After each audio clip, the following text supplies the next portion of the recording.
Good morning, everyone. My name is Ian Risch. I am the State Pavement Engineer for Georgia DOT and a member of the Ash-to-Ware Pavement ME Design Task Force. I will be your moderator today. Our presenter is also Harold Von Quintus. This is webinar number 3 for fiscal year 2023. It is the importance of using measured material layer properties in the Ash-to-Ware Pavement software. I am Ian Risch, your moderator today, and the presenter will be Harold Von Quintus, and Wouter and Praveen will be monitoring the Q&A chat. The presentation will be available for viewing on the ME Design Resource website at the link below, concluding with this presentation. The members of the Pavement ME Task Force are as follows: Ryan Fragapane, our Ash-to-Ware Project Manager; Clark Morrison, who is the Chair from North Carolina DOT; Hari Nair from Virginia DOT, who is the Vice Chair; Patrick Birrell from Ohio DOT; Kumar Dave from Indiana DOT; Felix Doucette from Quebec; Dulce Fieldman from California; myself from Georgia; Suzanne Chen from Ontario; and Tom Yu is our Federal Highway Liaison. Please note that the phones are being muted and that your questions should be in the Q&A box, not the chat box. The presenters will answer questions at the end of the webinar and give demonstration as time permits. If questions are not answered because of time, they will be responded to separately in the summary report for this webinar. A few housekeeping items. Note this is showing you the chat box, which should not be used. You should use the Q&A box unless you're having specific problems with your software and someone will try and aid you. Please dial in with a phone if you are having issues with the computer audio. Following shows some information on how you can view the presentation in full screen. And please note that all presenters will be answering the questions in the Q&A box itself. Please do not use the chat box for questions. Okay. Wouter, will you start the polls? Yep. Thank you, Ian. I'll get started here with the first poll. So all of you should be able to see a poll question, 3 questions. Please answer. And I put 3 minutes, but about 90%. I'll probably start closing it. Okay. Well, thanks everyone for taking the poll. Now I will turn it over to Harold.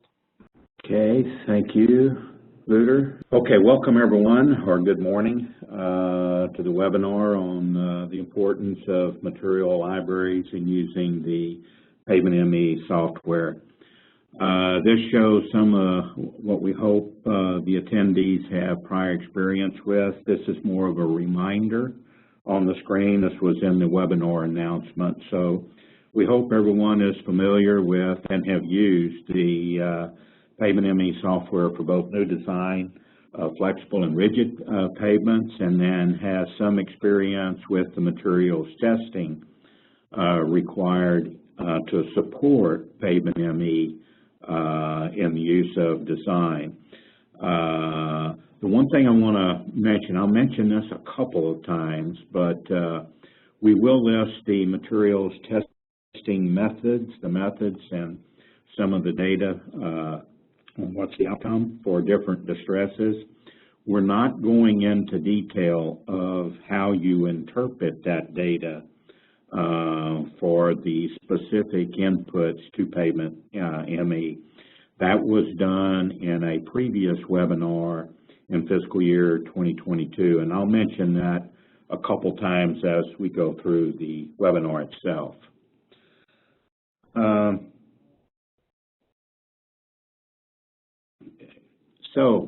The learning outcomes, this is also a reminder.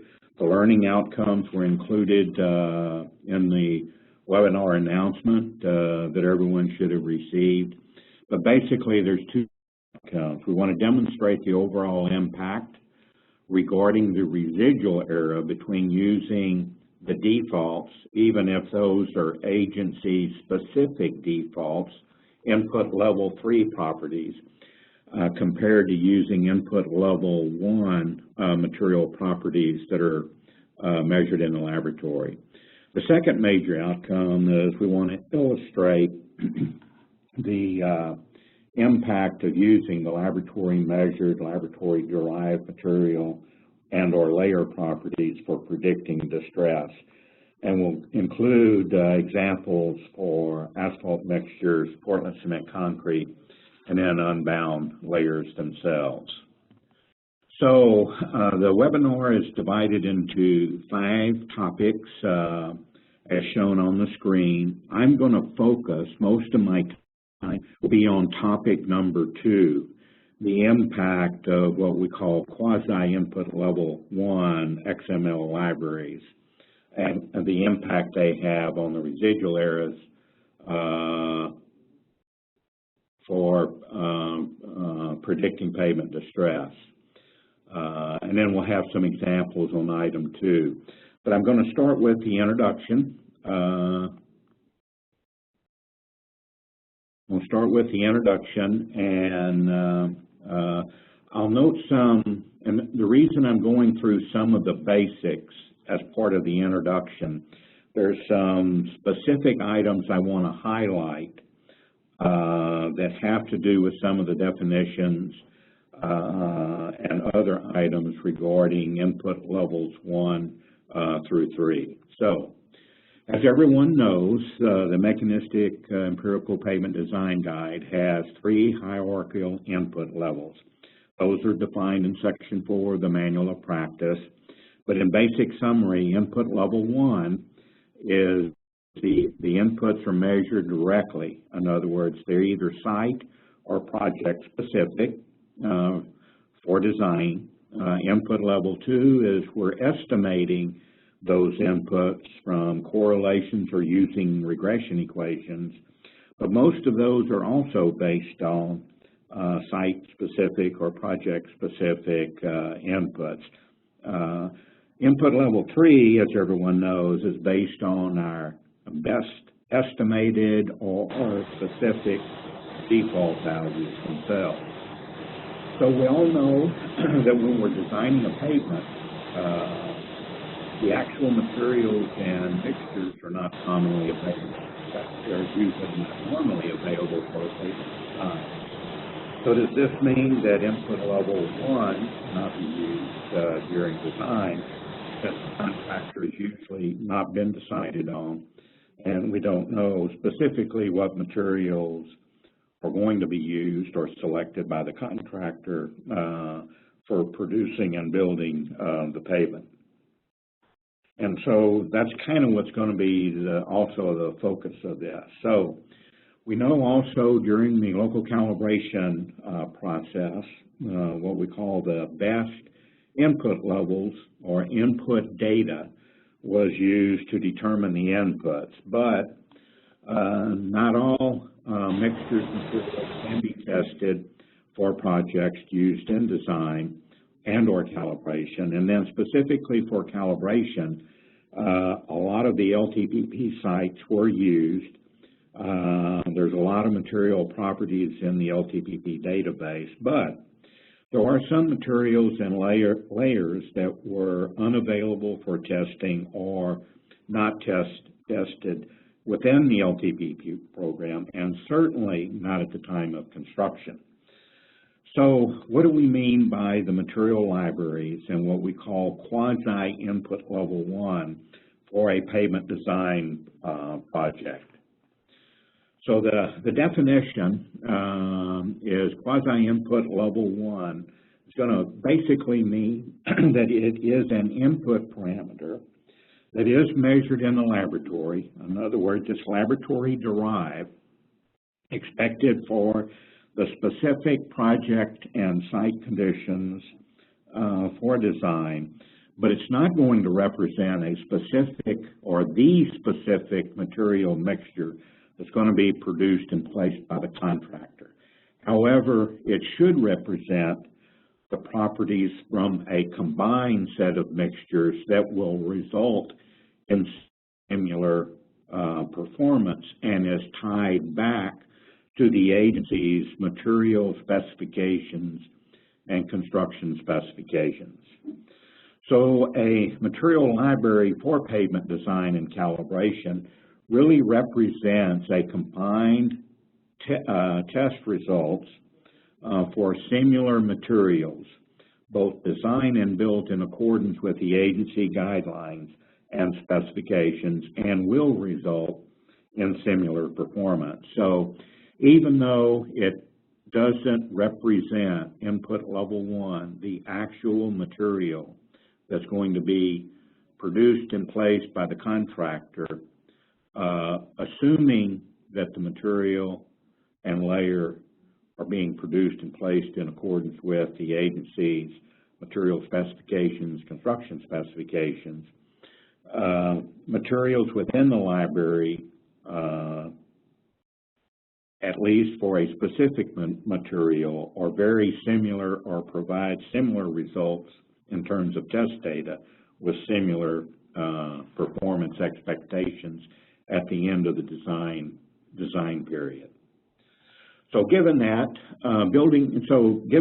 we think that the input level 1 or the quasi input level 1 properties can be used for new pavement design, both for flexible and rigid. So building materials library is a simplistic approach used by multiple agencies are going to be shown here. First of all, the agency typically identifies and or establishes the more common materials mixtures that are used for specific pavements. They're in accordance with the agency's design requirements, mixed design requirements, and construction specifications. So that's identifying what are the common materials typically used, constructed on both flexible and rigid pavements. The second step is now sampling those materials from different projects during construction. The third step is now testing those materials in the laboratory using an AASHTO or appropriate test method to provide the test data for determining the inputs to pavement ME for use in design.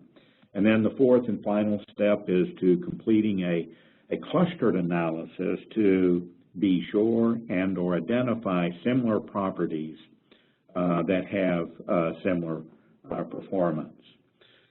I also want to make a point, even though I'm focusing on the material libraries, the same steps of process also apply and can be used for the traffic libraries. And the traffic libraries are also important in terms of input level 1 for reducing the residual error.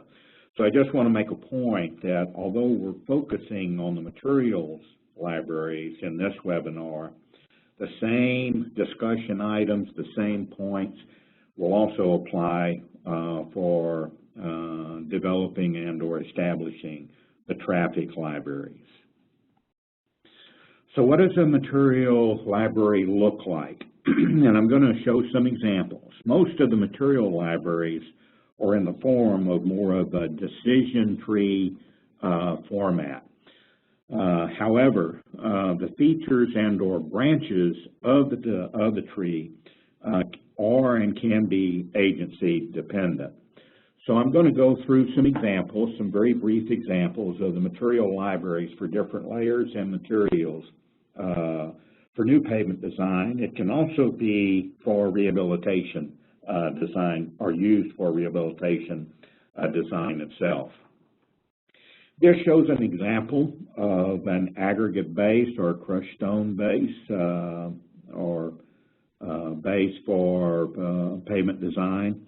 And this one example, which was from a state out west, there are basically two different types of aggregate base, one produced on crushed stone, more from the quarries in or near the mountainous area, kind of which is in the western part of the state, and then more of processed gravel, siliceous material, which is on the eastern part of the state. Those are the two primary that the agency found that provided significant differences of the aggregate base in use in pavement design, as well as what affects performance of the pavements. And the next branch of the decision tree is, for this agency, is thin flexible pavements, thick flexible pavements, and rigid pavements for both. So this can be thin and thick. The definitions can be agency dependent. For example, the definition of thin versus thick in Texas might be different from thin versus thick in states like, Utah, Montana, some of the other western states. So as I mentioned earlier, the branches are usually agency specific. This now shows an example of an asphalt materials library, one for the wearing surfaces or the binder layers, and another for the asphalt base. The reason for having two is the wearing surface versus the asphalt base is that the asphalt base obviously defines the fatigue resistance of the pavement structure. The asphalt wearing surface is more important for top-down cracking at the surface, and then transverse cracking as predicted by pavement ME. So the next branch then is, for this agency, is different components of RAP or amounts of RAP, as also SMA. Climate is another part of the branch, the south part of the state or the north part that defines the binder, the binders that can be used. And then the fifth part of the branch of the decision tree is more from an aggregate specification. And within this agency, fine aggregate angularity was found to be very important. And so it's included in the specification, material specifications, the mix design. And so the different levels used for fine aggregate angularity used by the agency or a component or a branch of the decision tree. The last example for Portland cement concrete is also from another state. It's either district or location dependent, which can also be tied to the type of aggregate used in the concrete mixes. And then whether the mixture, the PCC mixture, is being designed as a standard mix or a high-strength mix for this specific agency. So those are some examples going from very simple to more complex decision trees. So the next part, we want to establish quasi-input level 1 libraries. We know that can take time. They can be time-consuming. Also going to require some valuable resources of the agency, which relates to staff time as well as staff costs. So the question the two questions we're hoping to answer as part of this webinar is, how do we know or quantify the benefit of quasi-input level 1 libraries, and kind of answer the questions that many agencies usually ask. Do these material libraries make a difference? Because they require cost to basically develop them. And if there is a difference, is the difference beneficial, or is it cost effective? So that's the two questions we're going to try to answer in terms of going through the bulk of the presentation.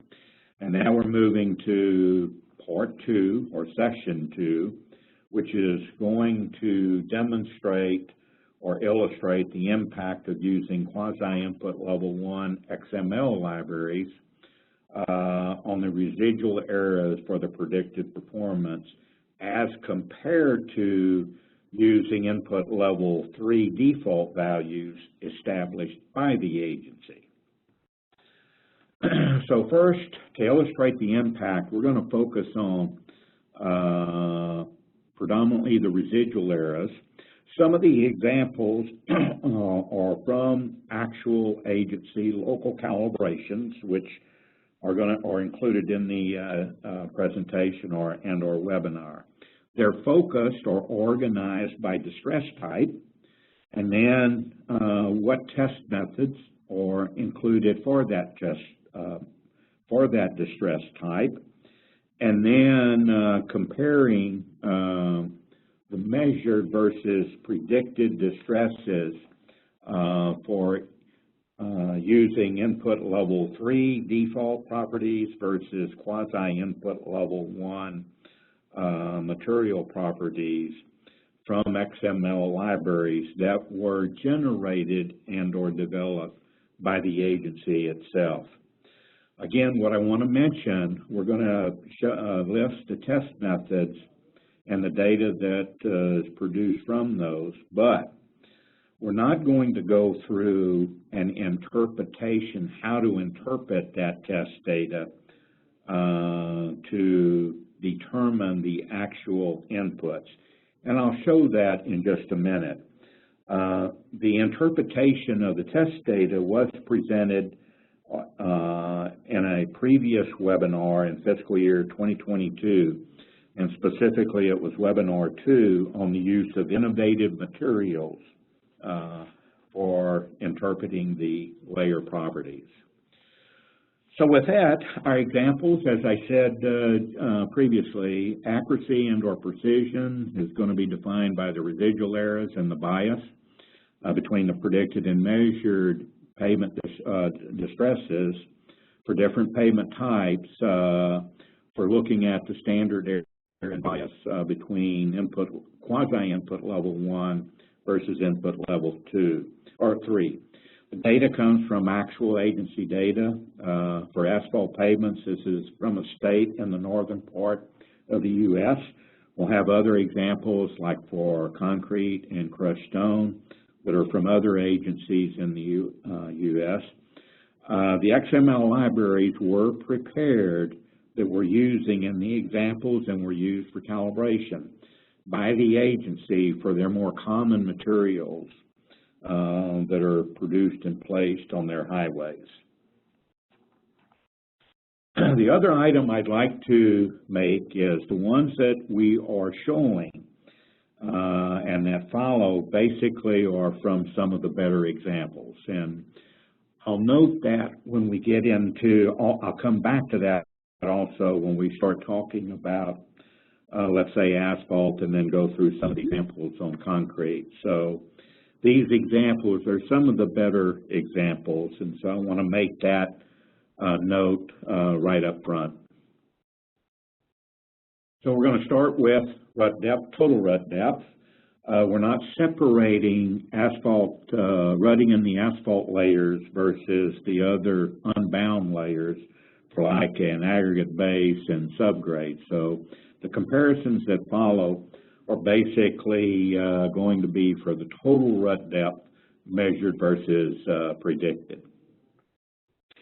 These are the layer properties, a summary, as well as the test methods that are used for establishing the layer inputs for predicting rut depth. We have various volumetric properties, obviously dynamic modulus, AASHTO T374 or T378, and also the repeated load plastic strains that are laboratory-derived values, specifically KR1, KR2, KR3.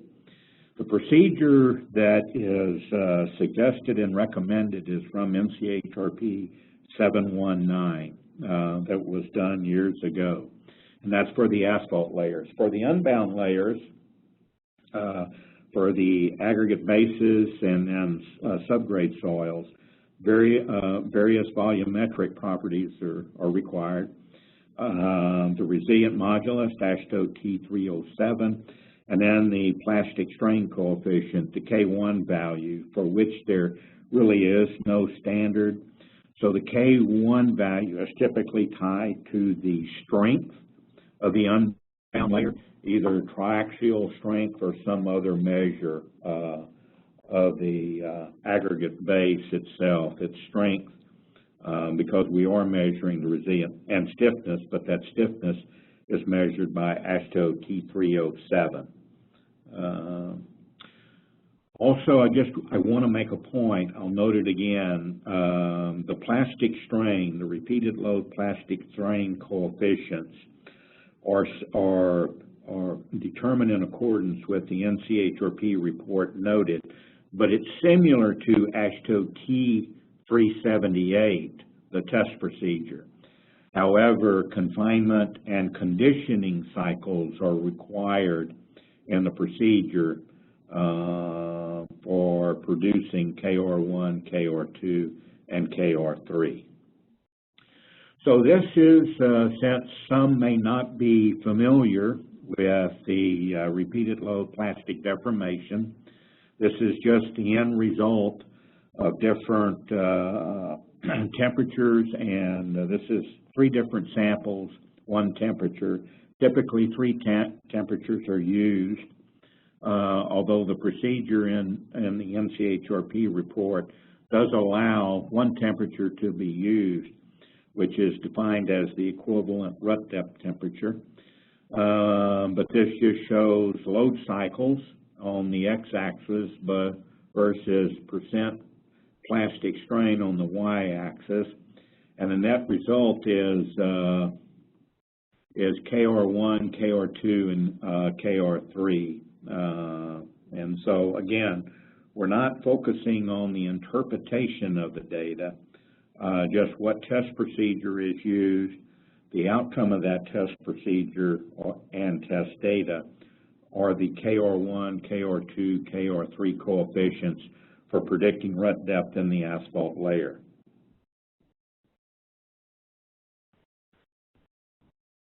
So, as I said previously, this test is similar to AASHTO T378, except confinement and conditioning cycles are needed in the test and the procedure, and typically 3 temperatures are used.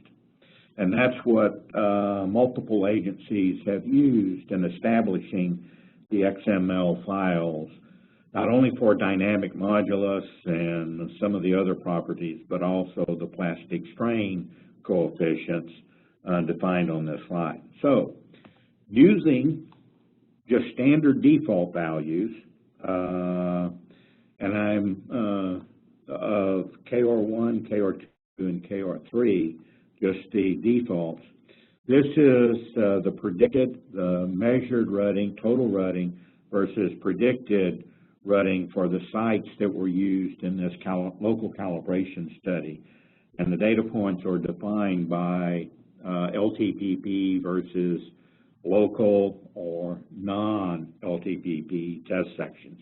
You can see, regardless of whether LTPP or non-LTPP, the data is within the same range, but there's more dispersion in the data for using the non-LTPP sites. So to generate these, as I mentioned, there is a constant KR1, KR2, KR3, the repeated load plastic strain coefficients that were used for all of the asphalt mixtures, also a standard or a default K1 for unbound bases and subgrade soils. And it's basically assumed that for the asphalt, that dynamic modulus and the volume metrics are basically going to be able to explain the difference in rutting as measured on different test sections. And as you can see here, we do have a bias, and the residual errors are fairly high. The same is true for the aggregate base and the subgrade soils on the K1. The default values were used, but they are dependent upon the strength of the material itself. Conversely, to show now, this shows input using quasi-input level 1. In other words, we're not using constant repeated load plastic strain coefficients. Those are defined in the laboratory for different mixes based on the agency's material specifications and how they design their mixes for different traffic levels. So kind of going back and forth, input level 3, quasi-input level 1, defaults versus lab-derived properties. So you can see a definite improvement in between the measured and the predicted total rutting. This just shows now both of them combined together and some selected statistical terms on what the values are from using default values versus lab-derived values. So starting with bias, you can see the bias was significantly reduced as kind of displayed and illustrated by the graph of measured versus predicted. The two graphs, the upper one is using input level 3. The lower one is using quasi-input level 1. So bias significantly reduced. The R-squared term significantly improved. The SCSY term significantly reduced. So, and the standard deviations of the residuals also reduced. So all of this indicates we have a better comparison or better prediction of the measured values by using quasi-input level 1. There is a difference, and the quasi-input level 1 did a better explanation of our measured rut depths, or explaining the dispersion between different sites.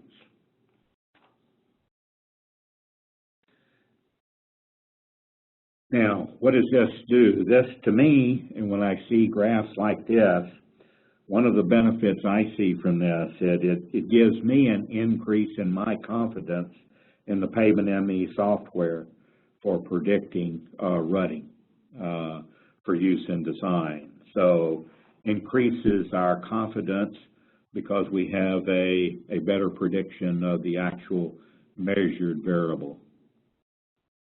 So now we're going to move to transverse cracking prediction.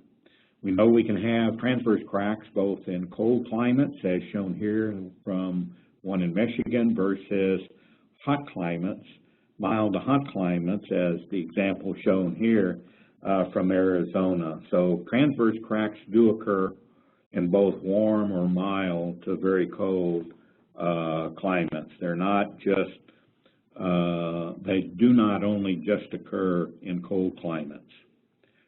So the layer properties, AASHTO T322 for both creep compliance and strength as defined by the indirect tensile strength. And these are and there are also various volumetric properties are used, but the engineering or mechanical properties or indirect tensile creep compliance and strength defined or measured by AASHTO T322. This now shows comparison, just like what we did for rutting, where we're using the default values, the agency default values for predicting our measured cracking. So shown on this graph, the x-axis is measured thermal cracking in feet per mile. The y-axis is predicted thermal cracking in feet per mile using input level 3 default values defined by the agency itself. And you can see there's, with the LTPP sites, you can see a lot of cracking was predicted, but almost none to very minimal transverse cracks were actually measured on the LTPP sites within this agency. Conversely, for the non-LTPP sites, shown by the diamonds here, a lot of cracking was measured, but in a lot of cases, little cracking was predicted. Not in every case. You can see we have some that did a reasonable job, but for the majority of them, we're significantly under-predicting the measured thermal cracking using input level 3. And the assumption here is, since the regression equations for input level 3 are being used to define creep compliance and strength, the assumption is that the asphalt binder and the volumetric properties can explain the difference in thermal cracking between different sections. And you can see that assumption, just like the assumption for rutting, that assumption isn't totally valid. So the next, this shows the prediction of the thermal cracking using quasi-input level 1, or the laboratory-derived value for, I want to emphasize again, similar mixes. After doing a clustered analysis and coming up with similar mixes to what exists or on the site. So this is using the XML quasi-input level 1 lab-derived properties. And you can see that the level 1 properties did a better job, but we still have a lot of error here.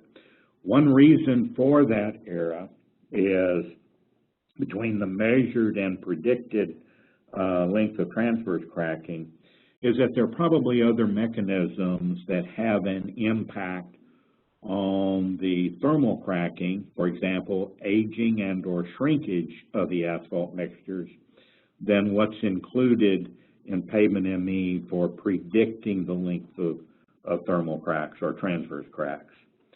And I'll come back to that that statement in a minute. So kind of going backwards and forwards, input level 3, input level 1, using default values, and now using laboratory-derived values from the XML file. So it does make a difference. So in summary, doing a comparison, just like what we did on rut depth. So for the bias, you can see significant reduction in bias, R squared, significant increase in the R squared. The SESY term still about the same, and that's because the standard deviation of the residuals is about the same between both. And one reason why we have still the large standard deviation of residuals is we have other factors involved that have what we believe is a significant impact on transverse cracks that are not directly considered in Pavement ME themselves. And that's the reason also why local calibration is still important for removing bias and still trying to reduce the standard error of the residuals. So now going forward for bottom-up fatigue cracking comparison. So this is bottom-up fatigue cracks where the cracks start at the bottom and then start propagating to the surface, as shown in this core, and different pavements or different roadway segments with different types of fatigue cracking that is believed to be, in both cases, bottom-up fatigue cracking. I'm also going to go over top-down cracking, but that will be covered in the next session separately. So these are the test results for bottom-up fatigue cracking for Pavement ME. Again, volumetric properties, various test methods, air voids, asphalt content, gradation, the volumetric and material component parameters that are required for basically all of the distresses. Dynamic modulus as defined by AASHTO T374 or T378, because stiffness has an impact on the calculated tensile strains at the bottom of the asphalt layer. And then the fatigue strength coefficients, the KF1, KF2, KF3, as defined by AASHTO T322 on the bending beam flexural test. There is also a surrogate test that is used to estimate KF1, KF2, and KF3, and that's ASTM D6931. The procedure was originally suggested in NCHRP 338 even before the SuperPave sponsored program, and certainly before Pavement ME under NCHRP 137A started. So this is a surrogate procedure to estimate KF1, KF2, KF3. And then resilient modulus on AASHTO T307. And the reason that's important because the stiffness of the materials below the asphalt also have an impact on the tensile strains at the bottom of the asphalt layer, which also has an impact on the amount of bottom-up fatigue cracking predicted. This just shows some examples from the fatigue test, AASHTO T321. Again, I'm not going through how we interpret KF1, KF2, KF3. It's just that the graph, this is tensile strain versus number of load cycles to failure at the 50% reduction in modulus, the flexural modulus. And we all know that fatigue strength testing via AASHTO T321 is very time-consuming and very expensive. And that was the reason for looking into many, many years ago the use of a other test method at the time that could be used to estimate KF1, KF2, and KF3. And what was recommended under the original NCHRP study was an indirect tensile strength test, but not the strength being important, but the tensile strain at failure. And this just shows the tensile strain, an indirect tensile specimen, the horizontal strain as a function of stress, and the tensile strain at failure is used to estimate over different dynamic moduli, i.e. different temperatures, and this is the log of dynamic modulus versus the log of tensile strain at failure. So it combines elastic modulus versus tensile strain at failure, and then that is used to estimate KF1, KF2, KF3 in a very simplistic overview. So using that, this now shows using default values, input level 3, excuse me, and showing measured alligator cracking, bottom-up cracking versus predicted alligator or bottom-up cracking. As you can see in here, alligator cracking was measured on some sections, almost none or nil to no cracking was actually predicted on the calibration sections using default values. And the one thing I'd like to mention here also, just like for rutting, is that we have a constant KF1, KF2, KF3 that's used for the default values. And the assumption is that the elastic modulus or dynamic modulus and the volumetric properties will be able to explain the differences in the measured bottom-up fatigue cracking between different sites. And as we see here, we definitely have a bias. And since we were not predicting almost any fatigue cracks, our residual error is probably very large. So moving now, conversely, from using that assumption of constant fatigue strength coefficients, which is we believe to be invalid, that one set applies to all asphalt mixtures. Now moving on to the laboratory-derived mixes for the same set of data. Again, measured bottom-up alligator cracking versus predicted bottom-up alligator cracking. And you can see that there are differences going back and forth. Input level 3 defaults, lab-derived values are quasi-input level 1. So using the lab-derived values for similar mixtures, again, the XML libraries, we certainly do a better job of predicting the measured amounts of alligator cracking on these sites. The one thing I want to mention here, and you'll kind of see it in the statistics that are going to follow, there are some sites, probably less than 10% of the sections that were used for calibration that exhibited any kind of alligator cracking.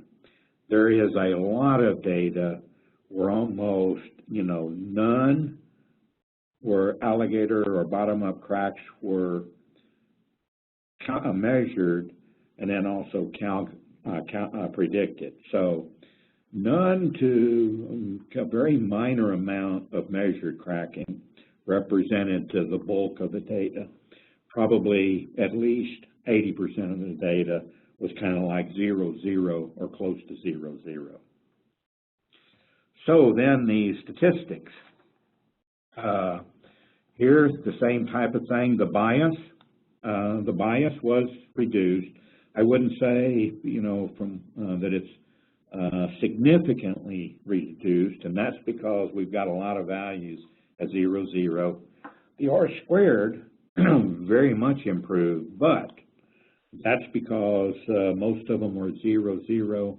We have a few of them where we are measuring or predicting the measured bottom-up fatigue cracking or alligator cracking, and we did a reasonable job of predicting those measured values.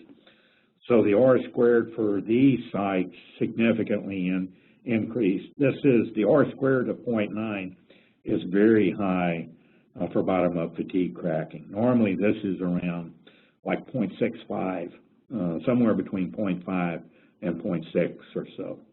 The SCSY was also significantly reduced. 1.23 is a very poor SCSY value. 0.25 is a very good value or an excellent value in terms of predicted versus measured. Standard deviation of the residuals was also reduced, significantly reduced. But I want to state again, most of the data, which is the case in a lot of agencies, the measured values are relatively low from a bottom-up fatigue cracking standpoint. And in many cases, we don't see a lot of cracking measured on our pavement. That's true for both flexible as well as rigid or concrete. Okay, now let's move to top-down fatigue cracking or top-down alligator cracking.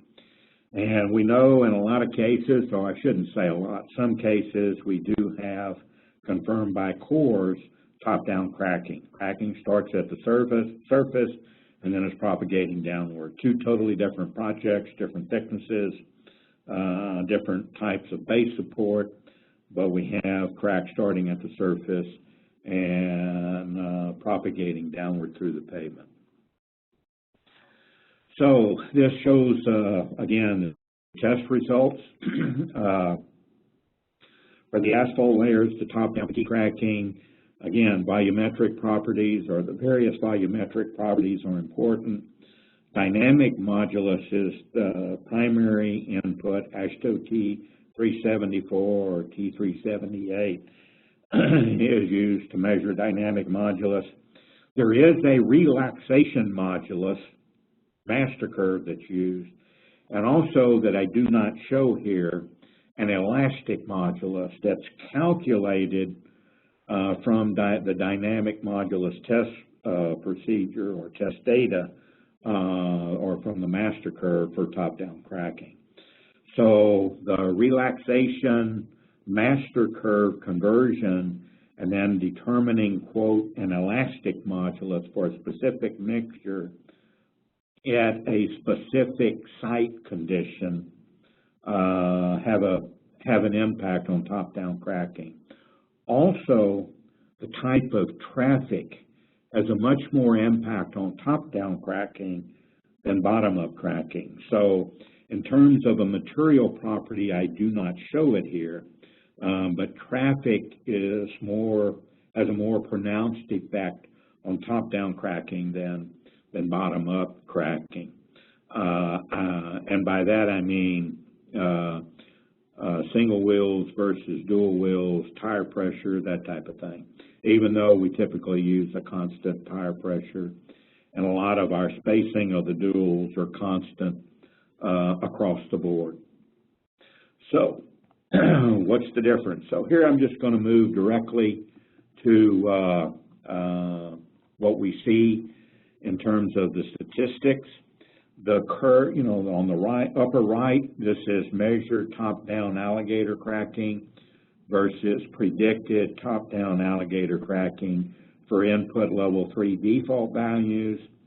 The figure on the lower figure shows measured top-down fatigue cracking versus predicted, measured top-down alligator cracking, predicted top-down alligator cracking, but using quasi-input level 1. So there's not a big difference between the two. There is some. We're predicting generally using input level 1, more fatigue cracking using quasi-input level 3 rather than on the default values. Going to the statistical current terms, you know, the bias in terms of top-down cracking, there's not a huge difference. The R squared, I wouldn't call that a big difference between the two. They're both poor. The SESY, both poor. The standard deviation of the residuals also pretty high for top-down cracking.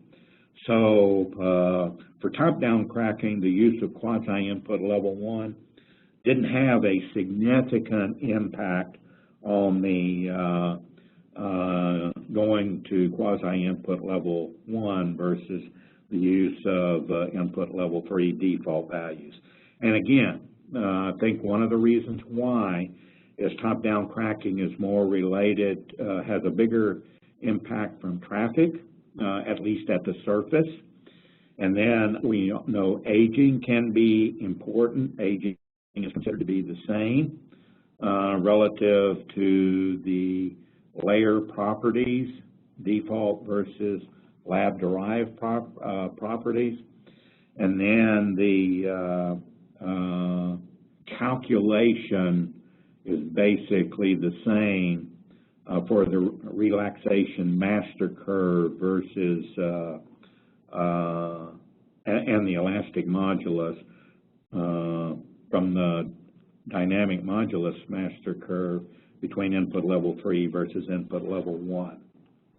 So I want to now just show this one is simply IRI, flexible IRI prediction compared, predicted versus measured.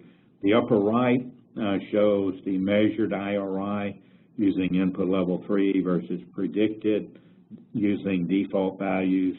The graph on the lower right indicates measured IRI using quasi-input level 1 versus predicted IRI using quasi-level 1 values. You see, there's not a big difference here. One reason for that is that we have the main or a big significant factor over time is the initial IRI, which is the same between both of these sets of data, and then also the site factor, especially getting towards 20 years or some of the longer life pavements. The site factor would be the same between input level 3 and input level 1. So we don't see as much of a pronounced difference between using input level 3 and input level 1 between measured versus predicted IRI values. So now I want to move to concrete or Portland cement concrete using jointed plain concrete pavements. Basically, we'll start with mid-slab cracking and comparing the defaults using lab-derived values. So the laboratory properties, just like what we've been going over, There's various volumetric material properties that are required in using Pavement ME to predict mid-slab cracking for jointed plain concrete. We need the elastic modulus, ASTM C469. We need either the flexural and or compressive strength. Flexural strength by AASHTO T97, compressive strength by AASHTO T22. For the example I'm going to be using from this specific agency, compressive strength were available rather than flexural, because that compressive strength is used for acceptance and mixture design. And so I've used compressive strength, and we all know that the main input for Pavement ME is flexural strength. And so the standard ACI, the regression equation built into Pavement ME, and calculating flexural strength from compressive strength is used. And then obviously coefficient of thermal contraction, AASHTO T336. So I'm now just showing the comparison of the two. The upper right is similar for the other graphs I've been showing. The measured percent cracked slabs for the sites versus predicted percent cracked slab using default values or input level 3.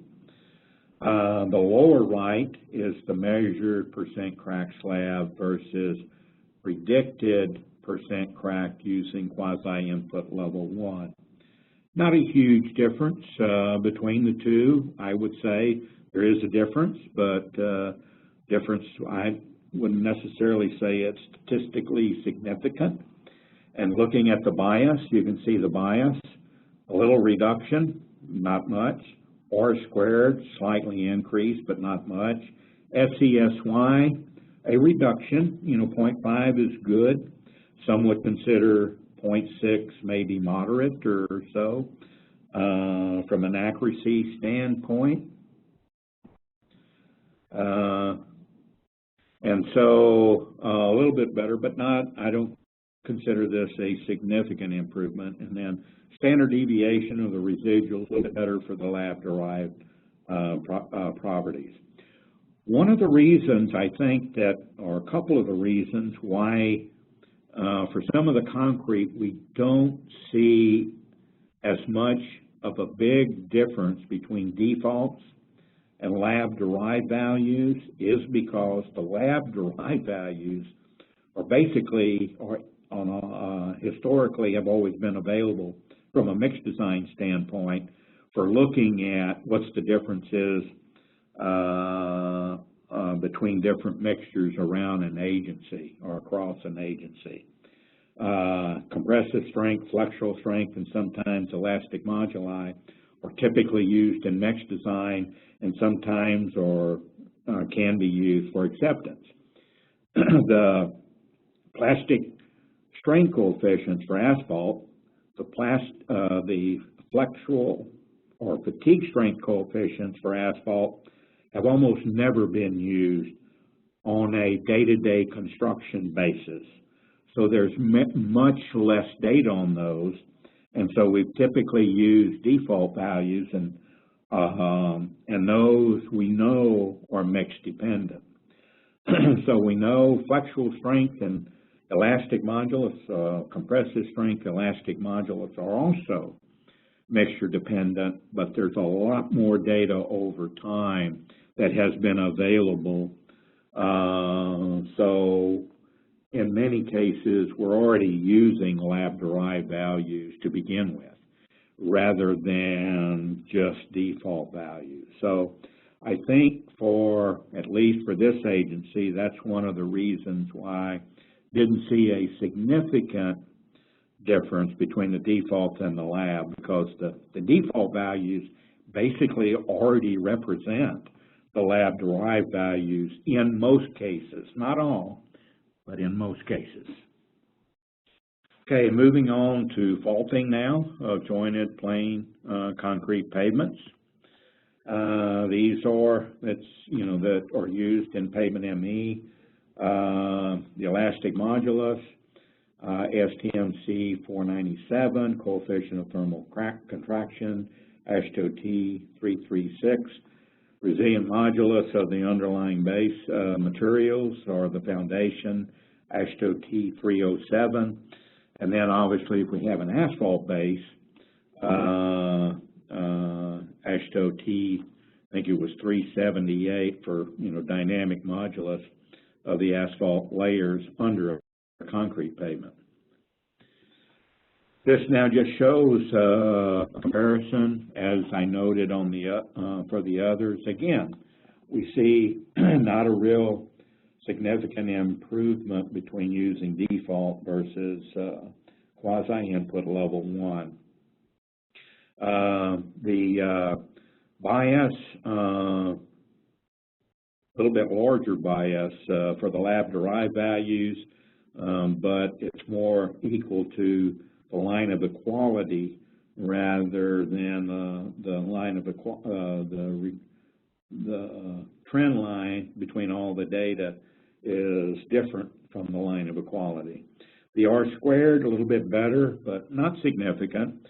SCSY is better, 0.9 for the defaults, 0.7. 0.9 would represent not really a good relationship. 0.7 would certainly be could be considered a moderate or reasonable relationship of measured to predicted values.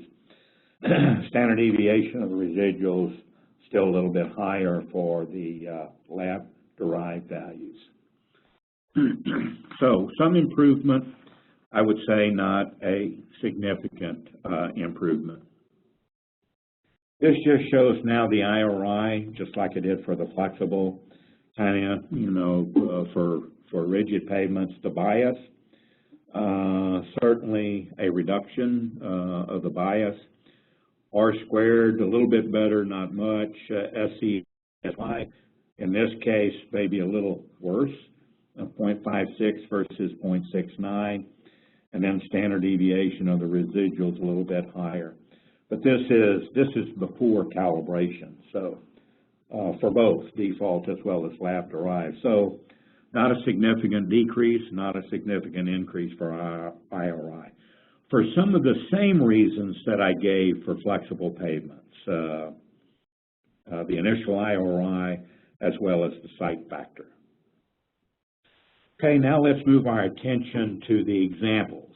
We went over what impact in terms of the residual error or predicted versus measured, like an agency would do for calibration on whether the input level 1 or the use of input level 1 has a significant impact versus default input level 3 values. So in this section, I want to just go over what is the impact over time, or not so much the impact over time, but looking at the differences between defaults and using quasi-input level 1 in predicting distress over time. And I'm going to have 3 examples here. Have one for asphalt layers, one for Portland cement concrete layers, and one for aggregate base layers. For each of the individual comparisons, all of the other layer properties are going to remain the same between the 2 simulations. Simulations for each layer type. So let's start with asphalt mixtures first. This just shows some of the inputs to give you kind of a relative feel for where this simulation would be located. This is in Madison, Wisconsin. Average annual daily truck traffic of 3,500. A truck traffic classification of 3, which is like a primary arterial, includes quite a few trucks. And then this asphalt would be a PG 58 minus 28H. The aggregate, this fine aggregate angularity would be greater than 43. There is RAP that was included in this simulation, RAP is generally about 5 to 15%. So some RAP, certainly not high RAP, included in the mixture. The section, I have a wearing surface of 2 inches, a flexible base, asphalt base of 5 inches, crushed stone of 10 inches on an A26 subgrade. The total trucks over 20 years is slightly over 15 million. So this gives you a relative feel of the type of site features and the section I've used. So this now just shows the results that the dashed line, the short dashed line, shows the age of the pavement on the x-axis versus the predicted variable on the y-axis. The upper left one is for total rut depth, and this shows the solid one is for input level 1 or an XML, laboratory derived for similar mixes. The short dash curve is simply using the default values. You can see the reduction in rut depth. Moving on to fatigue cracks, generally the same thing. The short dash curve here is the defaults for the mix. The solid curve is for input level 1.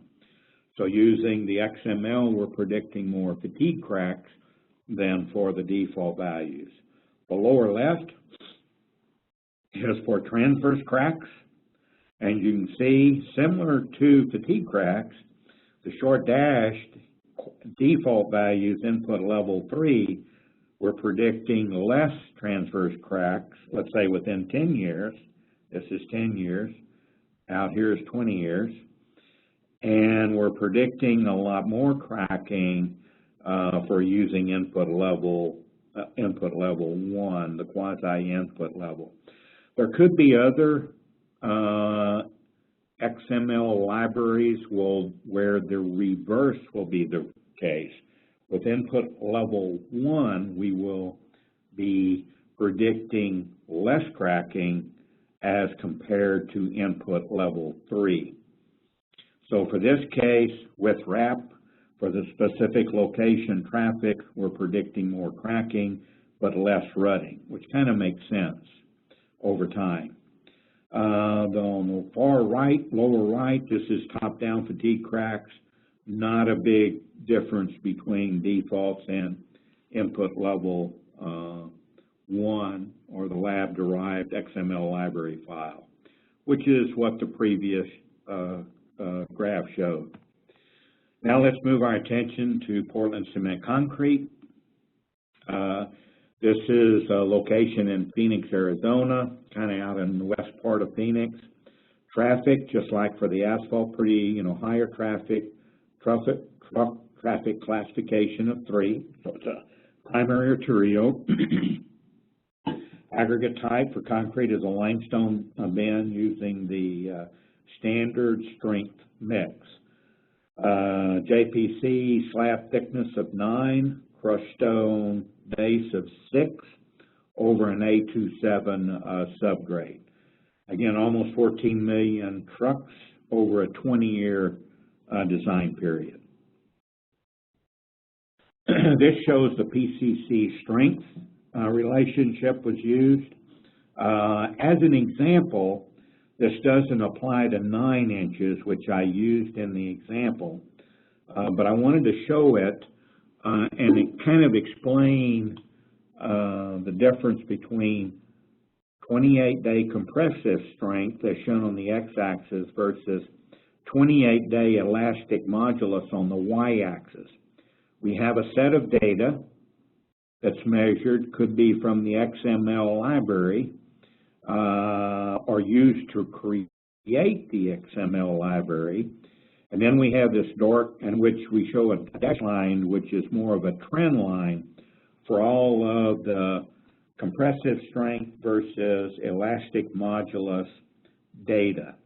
What's shown here in the dark solid line is a relationship between compressive strength and elastic modulus for where any combination of strength and elastic modulus will give us 15% cracking at 20 years.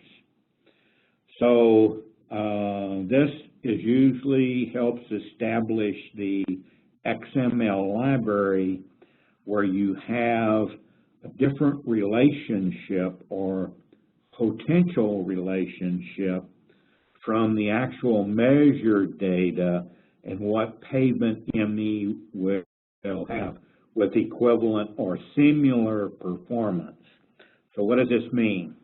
I'll go to this next slide. So for different thicknesses, this shows the same graph, compressive strength on the x-axis versus elastic modulus on the y-axis for 28 days.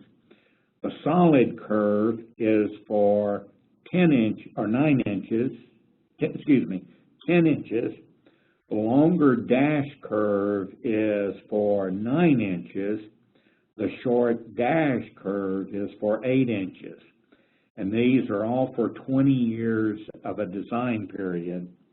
But all of these combinations specifically result into 15% cracking for the specific thickness, 10 inches, 9 inches, 8 inches. So there are unique combinations of strength versus elastic modulus relationships for which at the end of your design period, traffic and no other variables remaining constant, in addition to the slab thickness remaining constant, that all result in the 15% fatigue cracking criteria.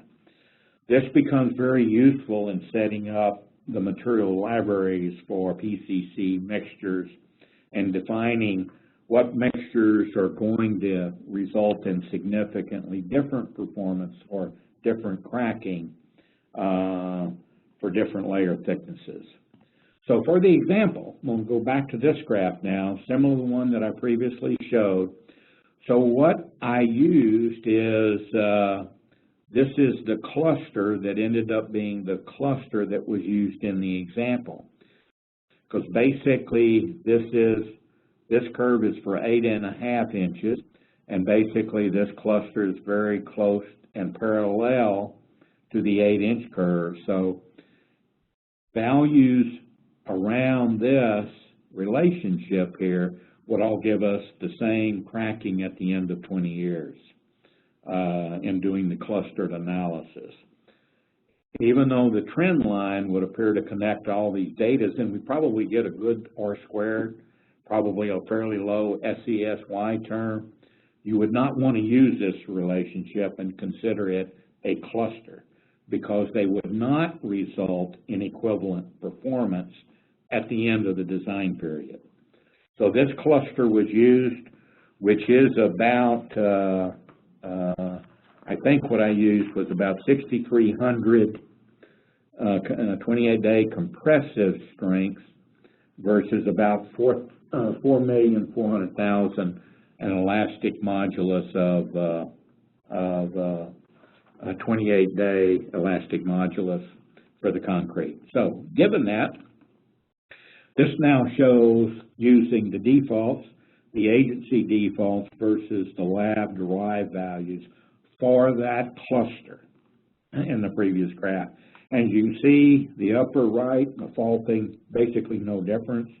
However, the lower right, mid-slab cracking, percent crack slab, there is a difference. And the default, we calculate more cracking as opposed to the quasi-input level 1. However, if for the same condition, we were using a different cluster for concrete, and we were above the line, then we would be predicting more fatigue cracking rather than less relative to the default value. So what these types of curves can be used for is if your cluster or data is above the line, you're going to predict more cracking, simply because for the same strength, we have higher 28-day elastic moduli. Higher 28-day elastic moduli means higher stresses, which means then lower number of allowable load levels. If we're below this solid curve, then what that means, we have a lower elastic modulus for that strength, and that means lower calculated tensile strain or tensile stresses, which then would mean higher number of allowable load applications to failure. So with that then, let's go to the unbound aggregate base materials. As an example here, this example we used up in Harrisburg, Pennsylvania, a lot lower truck traffic where we have an annual, average annual daily truck traffic of about 1,000, a truck traffic classification of 9, which is more of a collector that's used. The aggregate type is a crushed stone.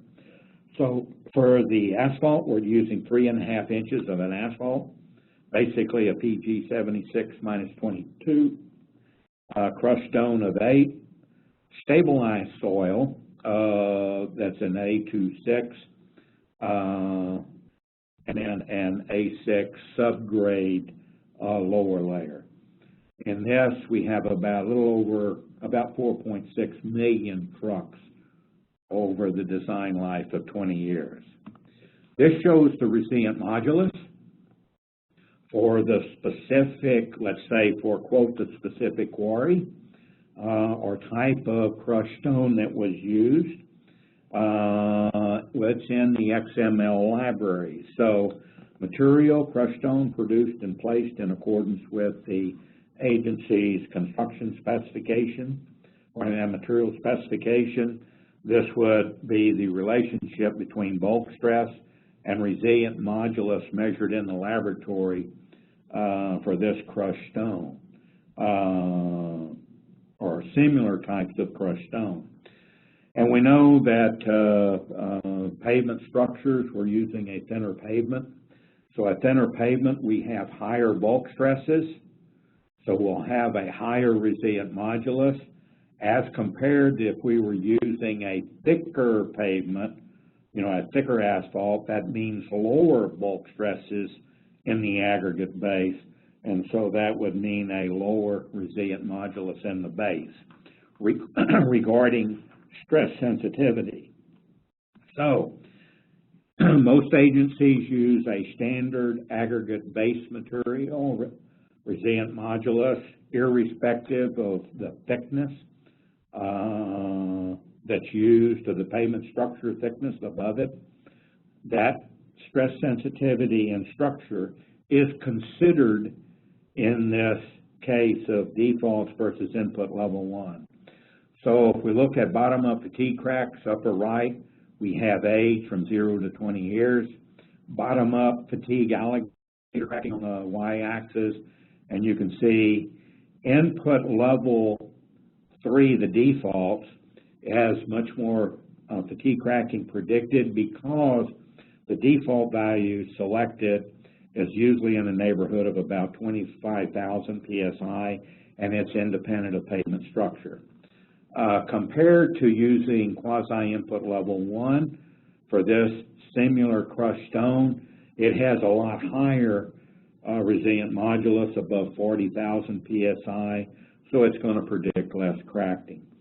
Similarly, for the total rut depth on the lower left, age versus total rut depth on the y-axis, we predict lower amounts of rutting because we have a stiffer aggregate base in our simulation because the bulk stresses are higher. Top-down fatigue cracking, some difference, but when you get to 20 years, there's not a big difference between default properties versus quasi-input level 1. So with that, I want to now move to our summary and takeaways, hopefully from this webinar. So I had asked 2 questions initially. how do we know or quantify many agencies ask this question, how do we know or quantify the benefit of quasi-input level 1 properties, and answer the question, do they make a difference? And if there is a difference, is it cost beneficial, or is it beneficial or cost effective? So, in terms of, for the examples used here, and this also applies, when I included one example by material type, but there are other agencies that have found the same thing. Yes, in our opinion, yes, the use of quasi-input level 1 libraries, both materials and traffic, can and do make a significant difference. Not necessarily all the distresses, but at least some of the distresses, there is a significant difference. So, with that being a difference, is it beneficial or cost effective?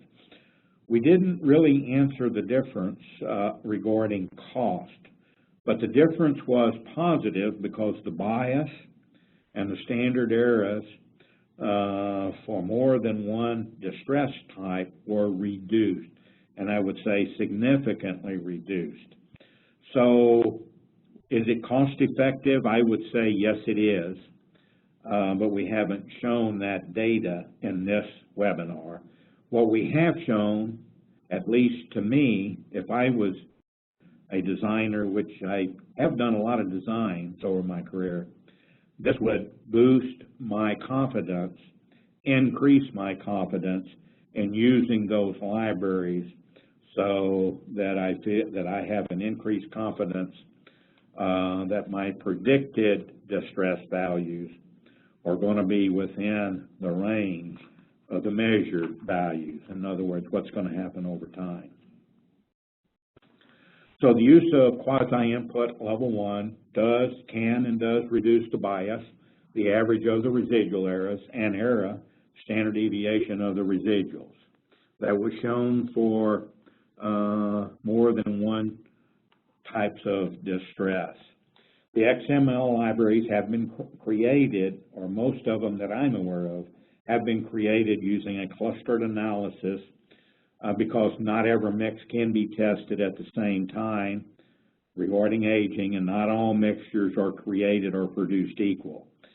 But we go through a singular analysis, or I should say a clustered analysis, to ensure that the mixtures included in one XML library will result in similar performance, and for which there is no bias, and the standard error within that specific XML library is low.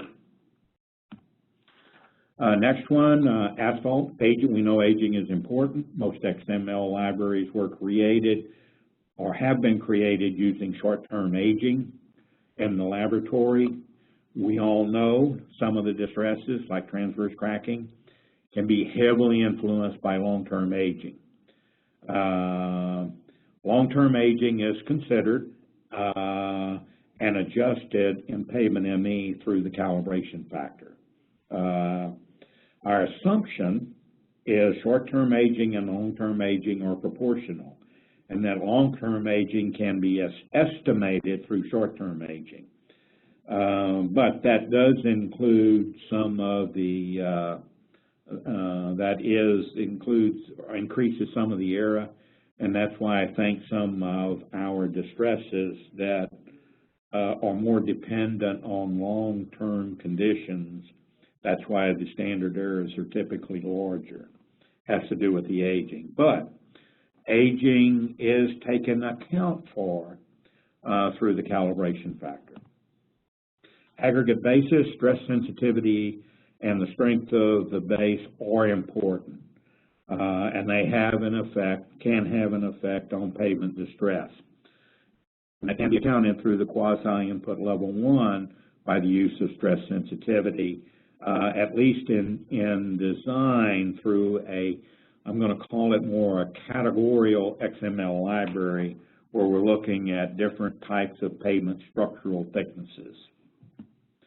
And 6, the relationship between strength either the modulus or compressive strength, and the elastic modulus is important. And pavement ME, under similar conditions or site conditions, has unique relationships where the predicted percent crack slabs are going to be the same at the end of the design life for similar strength versus elastic modulus relationship. And those relationships can be very helpful in creating libraries as well as in creating catalogs using Pavement ME. So calibration, the last point I want to make, and hopefully you got this out of some of the examples that were given, the calibration of the transfer functions should be based on the inputs being used for design. Kind of what does that mean? That means if an agency is typically using input level 3, the best available data for defaults, then the design should be based on that same condition or same type of data. If input level 3 were used for calibration and your XML libraries are created after calibration, in other words, they're more mixture specific, then those XML libraries should be used to verify that the calibration coefficients are not going to change, and if they do, that they need to be adjusted, kind of if needed. So you need to recognize that how you're calibrating just using defaults or quasi-input level 1, that how you do your designs need to be similar or like what you've done for calibration. And so with that, I'm going to now, we'll proceed to our question and answer after we do some poll questions. I got it. Let me start the poll here. Okay, it should have opened. Give it about a couple more seconds. Okay, I'm going to close the poll now. If you have started, it'll let you finish. Give you a couple seconds to do that. Okay, thank you for all your inputs there. And Ian, I'll turn it over to you. Up next is the Q&A session. We welcome all comments and suggestions for future webinars and topics to the email address below. Should we do the Q&As first and then go to the complete webinars, or? That's what I would suggest. Yeah, do the question and answer first. Okay, so let's go through. So one of the first questions was for aggregate bases. Is there a provision to include recycled or marginal material? And the response was it would be likely an agency-specific decision to include those type of materials in their libraries. And yeah, Ian, if I could expand upon that. Yes, I assume it's because there's not any of those in the calibration, so therefore you would need to do a local on that, correct? That's correct. On the global calibration, on a national perspective, the use of recycled and or marginal material for an aggregate basis were not included because none of the LTPP sections, or I don't want to say none, very, very few had those type of base materials considered as an aggregate base. However, I want to make a point that if you use Pavement ME and you go to aggregate base, there is a item that you can consider by use of wrap as an aggregate base, different types of wrap that a user could be selected from. The point I want to make is the default value on the national perspective or the global perspective is very low, at least based on the test results that I've seen over time.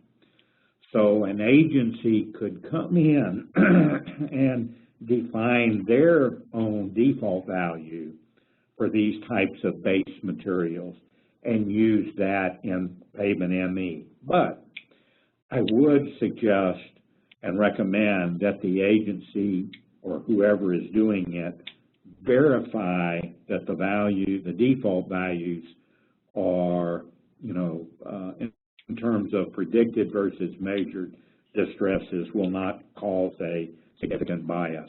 Right now, the global value is very low. Okay. Okay. So the next question was, doesn't Pavement ME currently define thick versus thin? Calibration assumes 3 bins, less than 5, 5 to 12, and greater than 12.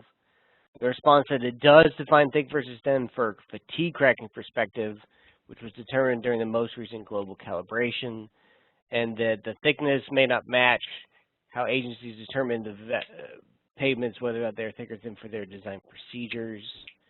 And I believe, Harold, this is also to your point you've made in the past, where the stress state for the unbound material also changes based on thick or thin pavements.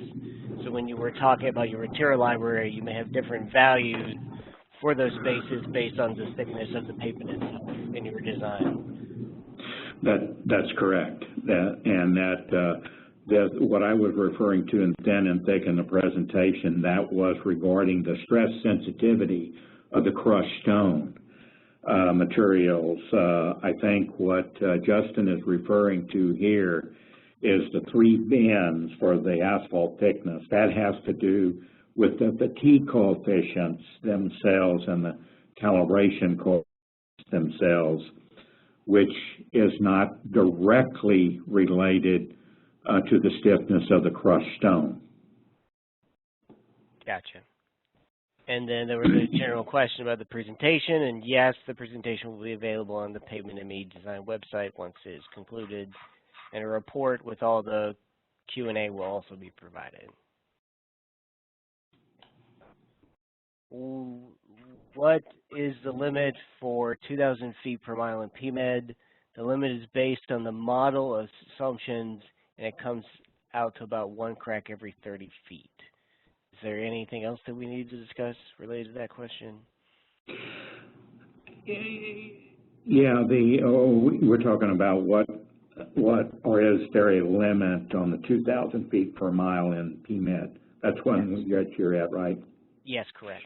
Yeah, and Buder, I think, answered that, and that is an assumption that was made, excuse me, under NCHRP 137A project originally. That assumption has never changed, so there's a limit on the maximum amount of thermal cracking that can be predicted with time. And that was shown in my figure that I used in the presentation, which is 2,112 feet per mile. And it's correct that Buder noted that's about 1 crack every 30 feet. I'm not sure why that was used, but it's an assumption that's been in there since day one. Obviously, you can measure a lot more transverse cracks than simply a little bit over 2,000, but it's been in there since day one. All right. Going up above, so there was a question about for unbound materials and subgrade, is there level 1 inputs available for use in the PMED software? And the manual of practice provides some default inputs, but they are not level 1. Is that correct? Yeah, the manual of practice basically provides a default value for each of the AASHTO material classifications, whether that's kind of a base and or a subgrade soil. However, there is what I consider a quasi input level 1 for all unbound layers, but that value is determined external to Pavement ME. And a standard practice is being submitted to the task force this fiscal year on how you determine that stress sensitive value that's structure dependent for all unbound materials, given that you have data from AASHTO T307, repeated load resilient modulus test. So if you do have test results, which many agencies do, and they're available for, that repeated load resilient modulus is available for a lot of, or most of the test sections within the LTPP program. You can use the standard practice to estimate what that quasi-input level 1 resilient modulus would be for design, like it's a design value at the beginning of construction. Gotcha. So there's a question related, sorry, pardon me, there's a question related to alligator cracking and top-down fatigue cracking and your use of the word alligator versus longitudinal cracking being a term for top-down cracking. It is a fatigue crack. Do you want to discuss that? Yeah, I see that now, and I think Wouter answered that. The definitions specifically haven't changed, but I want to make a point here, because in a sense they have changed. Okay, so I'm going to go back, and this was when we did a webinar on top-down cracking, and this was explained in a lot of detail during that webinar. And I think this webinar was in fiscal year 2020 or maybe 2021, one of those 2 years. But we had a webinar on top-down cracking when it was added to the software. So I'm going to go back. I'm going to spend about a couple minutes explaining this because it is important.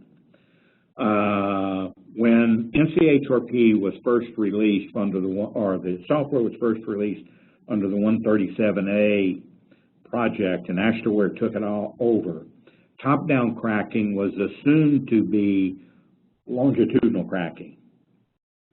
Bottom-up fatigue cracking was assumed to be alligator cracking, and that kind of defined the two.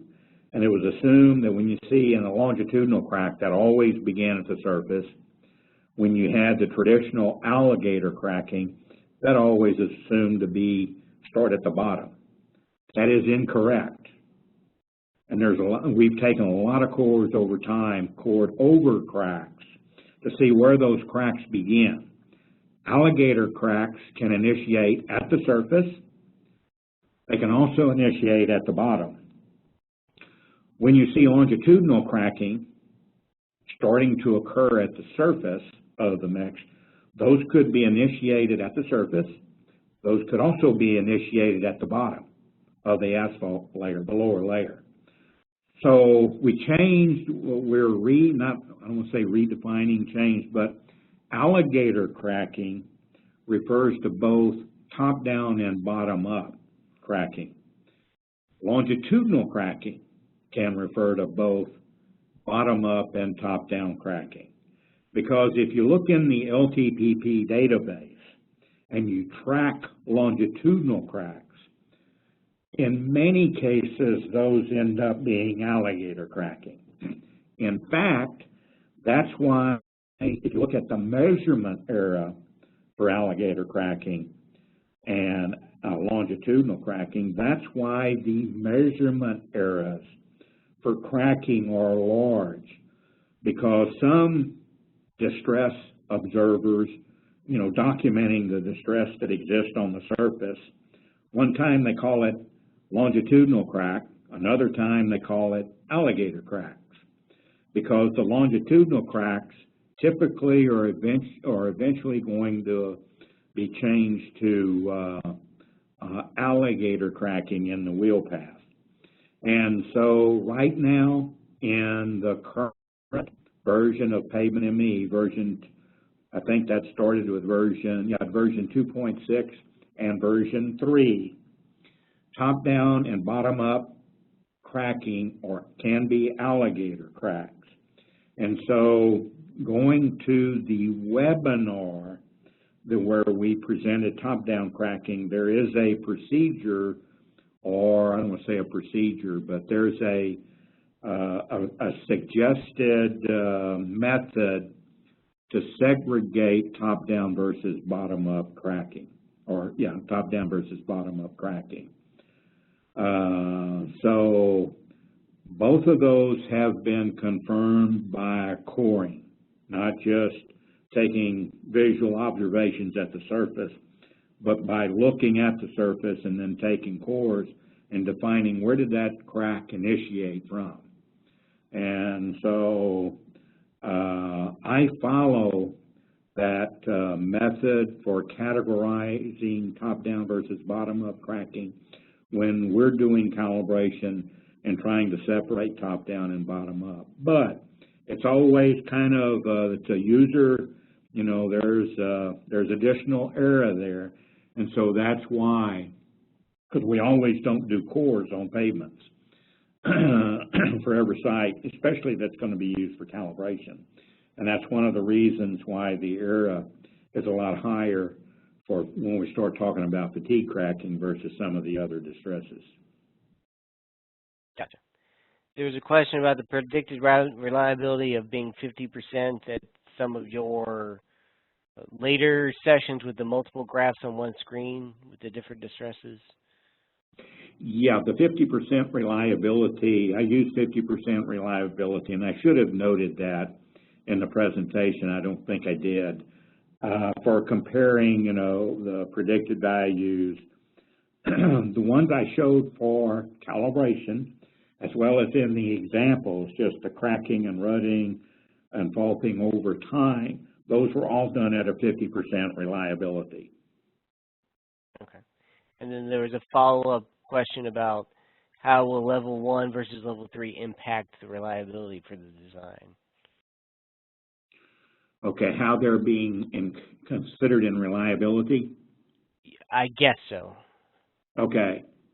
Yeah, that's a very good point because the manual of practice recommends to the users, well, I should have said, yeah, for, you know, the best, I should say the local calibration guide rather than the manual of practice. The local calibration guide suggests that the best available data be used, you know, to calibrate. And so the best available data should also be used for design.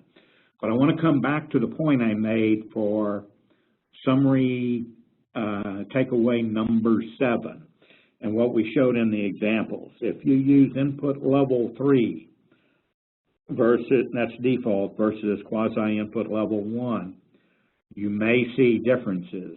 Those differences will affect calibration and maybe the standard error of the residuals.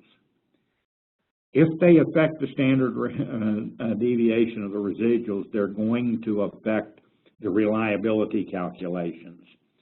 So agencies need to be consistent on how they calibrate and do their designs. There has to be consistency between those two. Or the agency simply confirms that the default, I have no bias and the residual errors are about the same, regardless of whether I use input level 3 and or the defaults. And for concrete, that's because we've had those values for such over a long period of time, there's not that big of a difference between the two, defaults versus input. So I stress caution to the users that should be verified if they've been using defaults and then all of a sudden go to developing an XML library with quasi input level 1. You need to verify that those XML libraries are not deflating, or result in a significant decrease in the standard deviation of the residual error. Because if they do, you need to take that into account. And if they're readjusting the bias or causing bias, if the original calibration was done based on default values. So just the agencies need to be cautious there. There's some questions that I'm going to just say are general comments. And there's one that's working on being answered right now about the MR for bases allowed to vary with the EICM. Predictions can either be double or half the input value based on whether predicted moisture is wet or dry optimum. Can you comment on this, or are you using a constant MR? So when you were doing the unbound materials and some of your outputs, were you allowing the EICM to vary the moisture content, or was it a fixed resilient modulus? Yeah, that's a good question. I should have mentioned that during the webinar, but yes, it did vary depending on the predictions from the EICM. In other words, I entered a design value to use at the design, and then I allowed or permitted the EICM to vary that modulus over time over the 20 years. So, and the comment about the initial base material and or subgrade value being double or half the input value, that can occur even over a short period of time. That's why the design value for resilient modulus that you enter in Pavement ME at the time of construction needs to be compatible with the density and the water content that you're entering for that property. In other words, the water content and the dry density that the user enters in the Pavement ME needs to be compatible with the value that the user is entering for resilient modulus. And this is also something you're going to address in the work product you were talking about, or just how to determine which value to use based on stress state? The standard practice that I previously referred to, I think that's probably what the question is here, that defines if you do resilient modulus test, because you're going to have 15 values. So how do you determine the design value in Pavement ME that you enter into the software? And obviously the water content and dry density then need to be compatible. The two need to be tied together as an entry into the Pavement ME. But the standard practice basically focuses on defining or estimating the design resilient modulus, regardless whether it's for aggregate bases or subgrade layers that you enter in Pavement ME, based on stress sensitivity. And then there's a general question for how the distresses were measured. I'm assuming that's covered in the calibration reports as to whether or not LCMS or manual survey and what level and everything else was used to determine the measured distresses that you were comparing against. Is that correct? Yeah, would you repeat that question? I kind of was looking through the questions, I wasn't finding it. The very end question, what method was used to measure longitudinal alligator fatigue, etc., cracking? Is it a traffic device? So was it manual survey? Yeah, that's also good. The calibration report or the local calibration guide allows different methods to be used. For the global calibration and most of the local calibrations that I'm familiar with, the manual distress surveys were done in accordance with the long-term pavement performance program or the FHWA manual on doing, measuring and defining distresses, consistent with the LTPP program. So longitudinal cracks are simply, to summarize, let's say you have a longitudinal crack. The length of that longitudinal crack is multiplied by a foot, assuming there would be 6 inches either side of the crack that have an impact on the damage around that crack. That's a kind of a gross assumption, but that's what's done, what has always been done in a lot of the local calibration work, and this goes back to studies back in the 1970s, 1980s. So the longitudinal crack is simply multiplied by a foot wide, even though it's not a foot wide. The damage is assumed to be 6 inches either side of the crack, and that's then defined as the area. Okay. There are a couple of other questions, and I will leave those to be answered in your final report. We are getting close to time. Okay. So, Luder, if you will go to the next slide. So as a summary, we have completed 2 previous webinars for fiscal year 23. This was webinar number 3. Webinar number 1 was on August 16th, and it was the Pavement web application, part 2 an introduction. There had been previous part 1 in FY22. Webinar number 2 was the integration of NCH Review 1-51 and rigid pavements for a global recalibration. That webinar was on September 13th, 2022.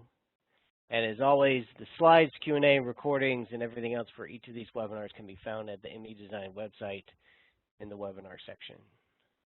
Upcoming and future webinar for fiscal year 2023 is webinar 4, Enhancements Completed for FY23. It is currently looking to be scheduled in May. And we're also looking for topics for FY24. Please submit any webinar topic suggestions to the ARA email address, which was listed previously. Thank you for attending this webinar today. It has been a pleasure of mine to be your moderator, and thank you to Harold and Voter for the presentation. As always, listed below are the contact information for the Ashworth Pavement and ME Design contacts, such as Ryan Fragapane, who is the PM, Clark Morrison is the chair, the ME Design website, some other information for Federal Highway. The help desk is always available via phone or email, and to the other staff contact information from ARA that helped with this presentation today. The webinar is now finished. I appreciate all of y'all's time and effort to attend this, and for those that gave this presentation. And I look forward to seeing you all again in further webinar number 4 coming tentatively in May. Thank you all very much, and have a good rest of your day.